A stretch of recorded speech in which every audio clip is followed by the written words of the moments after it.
Hello guys, welcome trading stocks. देखो, आज market अगर गैप अप खुलता है तो हमारा बाइंग का ही प्लानिंग था। मार्केट ने बहुत अच्छा मोमेंटम दिया। 43,400 टू 500 हमारे एक रेजिस्टेंस एरिया था।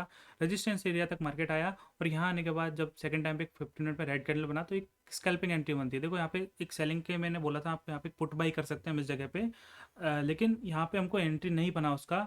यहाँ पे देखोगे, अगर ये head and shoulder pattern complete होता, अगर इस जगह पे इस तरीके से पैटर्न बनता, तब हमको यहाँ पे सेलिंग मिलती।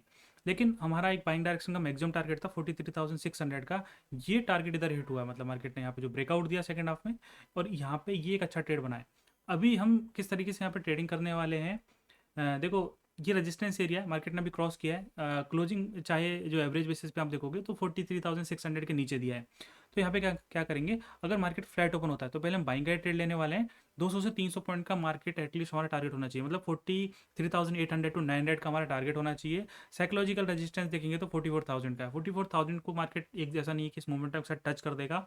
लास्ट मोमेंटम आप देखोगे, ये लगभग उस केस में जो है 43,000 से 1000 पॉइंट का हो जाएगा। तो ये एटलीस्ट 800-900 पॉइंट्स का अगर मोमेंटम हो जाता है यहाँ पे, तो इस जगह से अगर सेलिंग आती है तो एक अच्छा खासा यहाँ पे जो है मार्केट में जो है 200-150 पॉइंट का प्रॉफिट बुकिंग इस तरीके से मोमेंटम आ सकता है। देखो, एग्जैक्टली मार्केट ही मोमेंटम दे रहा है।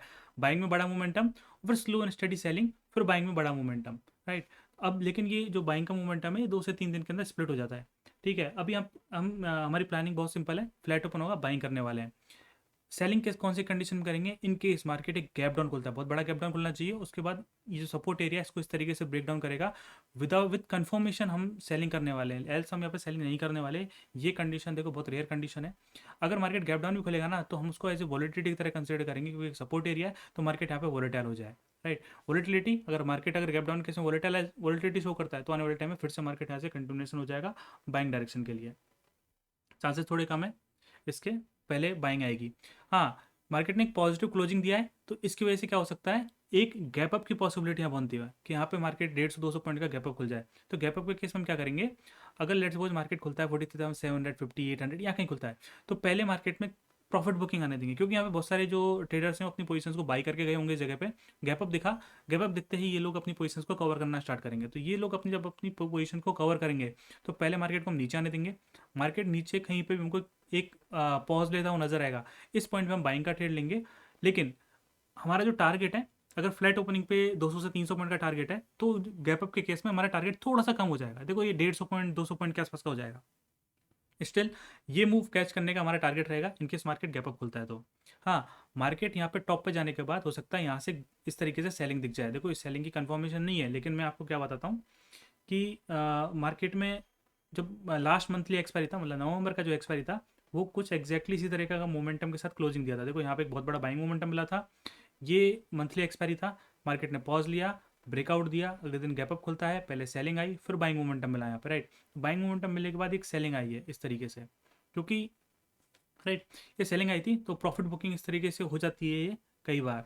सो बहुत ज़्यादा पॉसिबिलिटी हो जाती है कि मार्केट ने ये जो रेजिस्टेंस एरिया 44 है इसको मार्केट ने टच नहीं किया है, तो मार्केट जैसे ही इसके आसपास जाएगा तो एक सेलिंग यहाँ बन जाती है। अब ये खाली प्रॉफिट बुकिंग होगी। हम ये क्या करेंगे, सेलिंग वाली पोजीशंस में अगर ऑप्शन बाइंग किया है तो उसको हम इंट्राडे में ही यहाँ पे कवर करने वाले हैं। तो बाइंग मोमेंटम, पॉज कहीं यहाँ पे, और सेलिंग के लिए कंफर्मेशन। तो अभी हमारा प्लानिंग यही है। प्लस हमारा जो प्लानिंग था एक वीकली के अंदर, जो वीकली कैंडल्स को हम देखेंगे तो वहाँ पे जो हमारी प्लानिंग थी कि 1-1.5 महीने के अंदर मार्केट किस तरीके से मोमेंटम दे रहा है, उसको अभी भी हमारी प्लानिंग में कोई चेंजेस नहीं है। सेम प्लानिंग हमारा है यहाँ पे वीक के अंदर भी।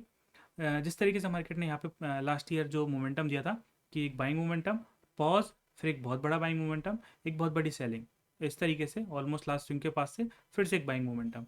ये एक प्लानिंग था हमारा। मतलब लास्ट ईयर जो मोमेंटम था सिमिलर प्लानिंग था अभी हमारा। एक आप देखोगे ये बाइंग मोमेंटम आ चुका है, ये सेलिंग आ चुका है, दैट मीन्स ये जो साइडवेज फेस वाला आ चुका है। अब ये सेकंड बाइंग मोमेंटम यहाँ से चालू है। अब सेकंड बाइंग मोमेंटम में मार्केट एक हाई लगाएगा। मोस्ट प्रोबेबली चांसेस है कि 45,000 के आसपास का हमारा टारगेट है। अभी भी यहाँ से हम देखेंगे लगभग 1400 पॉइंट्स के आसपास बचे हुए हैं। तो अगर ये जनवरी के मिड के आसपास अगर मार्केट लेट्स सपोज इस जगह तक पहुँच जाता है तो यहाँ से एक बहुत बड़ा सेलिंग हो सकता है 41,100 के आसपास, या मैक्सिमम देखो ये सपोर्ट एरिया है यहाँ पे 38,000। मुझे नहीं लगता कि मार्केट 38,000 आना चाहिए, लेकिन 41,000 के आसपास तक यहाँ तक मार्केट ईजी आ सकता है। तो अभी भी हम बाइंग की ट्रेड करने वाले हैं, slow and study buying. Selling हमको जो है 1 से 1.5 वीक के अंदर बहुत तेज़ी से मिल जाएगी। ये चांसेस है हमारे जनवरी के मिड में। अभी भी हमारे पास 1 महीने के आसपास है, 1 महीने से ज़्यादा है, जिसके अंदर हमको बाइंग मोमेंटम मार्केट कंटिन्यू रहेगा। सेलिंग बड़ी फास्ट होती है, और इंडिया विक्स को भी आप देखोगे तो बहुत कम हो चुका है वो, 13 साढ़े 13 के आसपास चल रहा है। दैट मीन्स अगर हम यहाँ पे 1-2 जनवरी के मिड के आसपास हम पुट बाई करेंगे और मार्केट में बहुत बड़ा फॉल मिलता है, इंडिया विक्स भी राइज मिलता है, तो हमको बहुत अच्छा प्रॉफिट होने वाला है। बट अभी थोड़ा थोड़ा करके हम जो है इधर से जो है पैसा कलेक्ट करते हैं, स्कैल्पिंग एंट्रीज या फिर 1:2 1:3 का टारगेट, उधर हम जो है पोजिशनल बेसिस पे हम ऑप्शन बाइंग करेंगे। ओके, बैंक निफ्टी तो हमारे लिए क्लियर है। अगर हम यहाँ पे निफ्टी को देखें, सो निफ्टी के अंदर एक ट्रेंड लाइन बना हुआ था। इनफैक्ट देखो, निफ्टी के अंदर मैंने आपको कल ही बोला था कि निफ्टी के अंदर बाइंग का ट्रेड हम नहीं करेंगे, सेलिंग का जो ट्रेड मिलेगा ना, इसमें मोमेंटम मिलेगा। और ये चीज़ आपको यहाँ पे देखने को नजर आई होगी, ये जो ट्रेंड लाइन है, मार्केट ने जैसे ट्रेंड लाइन को हिट किया, देखो बहुत बड़ा सेलिंग यहाँ पे रहा। निफ्टी के हिसाब से एक 50-60 पॉइंट का जो सेलिंग है इंट्राडे के अंदर एक्सपायरी के लिए, एक बहुत अच्छा सेलिंग है यहाँ पे। बाइंग का एंट्री आपने मिस किया होगा डेफिनेटली, बट यहाँ पे आप देखो जैसे रेड कैंडल बनता है, इसके नीचे ब्रेकडाउन, एक आप कॉल सेल क्या होगा या फिर देखो पुट बाई क्या होगा, तो एक्जैक्टली आपको निकलना होगा 1:1 1:2 के प्रॉफिट लेके। एक अच्छा यहाँ पे टारगेट मिला, बट मार्केट दिन के आखिरी में आप बोलो कि ट्रेंड लाइन को भी ब्रेक किया है, और एक जो रेंज बनाया है, इस रेंज के अंदर ही कहीं ना कहीं क्लोजिंग किया। दैट मीन्स अगर ये निफ्टी जो है, निफ्टी फ्लैट ओपन होके इस स्विंग के ऊपर निकलता है यहाँ पे, राइट, हम बाइंग ही करने वाले हैं। पहला टारगेट हमारा जो है, ये जो यहाँ पे लगाया हुआ है 17,020-30 के आसपास का, ये हमारा टारगेट होना चाहिए। देखो बीच में एक स्विंग जरूर लगी हुई है, लेकिन इस स्विंग मेरे लिए इतना इंपॉर्टेंट नहीं है, क्योंकि मिड का स्विंग है, राइट। तो यहाँ के आसपास अगर जाता है तो मार्केट यहाँ पे जाएगा, फिर यहाँ पे डिसीजन लेगा कि मार्केट को कंटिन्यूस करना है या फिर ये पे एक प्रॉफिट बुकिंग आनी है। तो मोस्ट प्रोबेबली चांसेस रहेगा निफ्टी जो है, देखो यहाँ पे बाइंग मोमेंटम बिल्कुल नहीं दिया है, बैंक निफ्टी ने अपना वापस से जो स्विंग आई था वो क्रॉस किया है। तो यहाँ पे क्या होगा, हो सकता है बैंक निफ्टी करेक्शन दे दे और निफ्टी अपने आप को होल्ड कर ले। तो मेक श्योर अगर ऐसा चीज़ होता है तो बैंक निफ्टी में फिर से एक बड़ा हाई लगाएगा, तो यहाँ पे थोड़ा कॉस्ट हो जाना सेलिंग के लिए। बट अगर एक रेंज को ब्रेक डाउन देता है तो इंट्राडे के अंदर आप जो है एक छोटा सा एंट्रिया बन जाएगा। लेकिन आने वाले टाइम में मार्केट हो सकता है वापस गैप अप खुल के बहुत बड़ा टारगेट इस तरीके से मिल जाए। 18,900 का हमारा टारगेट यहाँ पे रहने वाला है, 18,900 से 19,000 का हमारा टारगेट है। 20,000 का मैक्सिमम टारगेट है। तो अब देखो जनवरी के आखिरी तक 20 था, मतलब मिड पार्ट तक कैसे 20,000 जाता है, क्योंकि बैंक निफ्टी के पास भी 1,500 पॉइंट के आसपास हैं, इसके पास भी 1,500 पॉइंट के आसपास हैं। तो दोनों को 1,500 पॉइंट अगर चलना है तो बैंक निफ्टी को कहीं ना कहीं स्लो होना पड़ेगा और निफ्टी को जो है बहुत तेज़ी से मोमेंटम देना होगा। और ये चीज़ अगर आप यहाँ पे देखोगे, अगर मैं 1 आवर टाइम फ्रेम में यहाँ पे निफ्टी को लगाता हूँ, तो निफ्टी के अंदर आपको ये चीज़ समझ में आई होगी कि लास्ट टाइम पे निफ्टी ने, बैंक निफ्टी अपने आप को कंसोलिडेट करा था, पर निफ्टी ने एक बहुत बड़ा मोमेंटम दिया था। तो इस तरीके के मोमेंटम की पॉसिबिलिटी है। ये मोमेंटम ब्रेक हो चुका है, साइडवेज मोमेंटम में जा चुका है मार्केट।